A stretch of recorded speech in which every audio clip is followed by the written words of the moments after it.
सोचो कि अगर इस पृथ्वी पे जनन कोई भी जीव ना करे, कोई भी जीवधारी अगर जनन ना करे तो इस पृथ्वी का क्या होगा? इस पृथ्वी पे कितना जीव बचेगा? भैया जनन किसको कहा जाता है? जनन इंग्लिश में इसको कहते हैं रिप्रोडक्शन।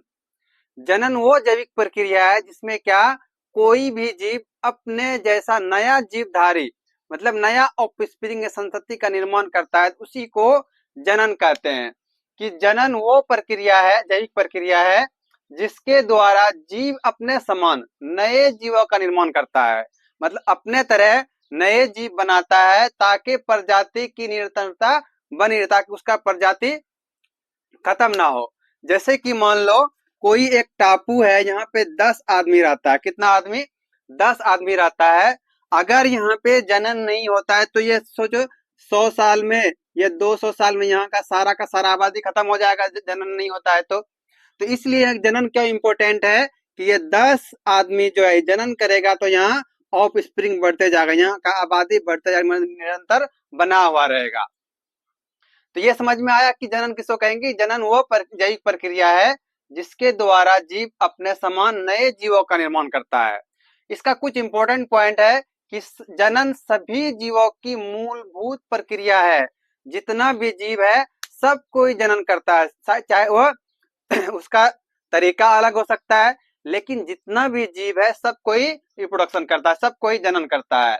इसका उद्देश्य प्रजाति की निरंतरता बनाए रखना। इसका उद्देश्य, जनन का उद्देश्य क्या है कि उसका आबादी कम ना हो। जैसे आदमी हो गया या गाय बैल बकरी, कोई उसका आबादी कम ना होगा।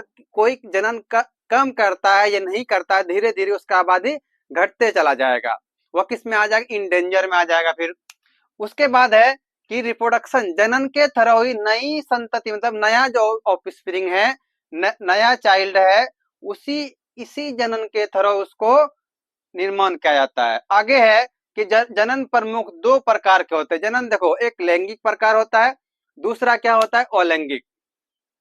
तो लैंगिक उसको कहते हैं जब कोई मेल और फीमेल दोनों इन्वॉल्व हो तो उसको वो आता है लैंगिक में। और जब कोई अलैंगिक मतलब सिर्फ एक ही पैरेंट चाहिए, मतलब क्या? जैसे कि अमीबा है, जैसे अमीबा है तो ये क्या करता है? ए सेक्सुअल रिप्रोडक्शन करता है, मतलब कि ये अपने आप को 20 से तोड़ लेगा और ये 2 अमीबा बन गया। लेकिन जो सेक्सुअल रिप्रोडक्शन करता है उसमें क्या, मेल भी चाहिए और फीमेल भी चाहिए, दोनों क्या, दोनों का फ्यूजन होगा गेमिट। उसके बाद यहाँ पे क्या बनेगा? ऑफ स्प्रिंग बनेगा नया, मतलब नया संतान बनेगा। तो आपको समझ में आया कि जनन 2 प्रकार का होता है, एक लैंगिक जिसको हम लोग कहते हैं सेक्सुअल रिप्रोडक्शन, दूसरा होता है अलैंगिक मतलब एसेक्सुअल रिप्रोडक्शन।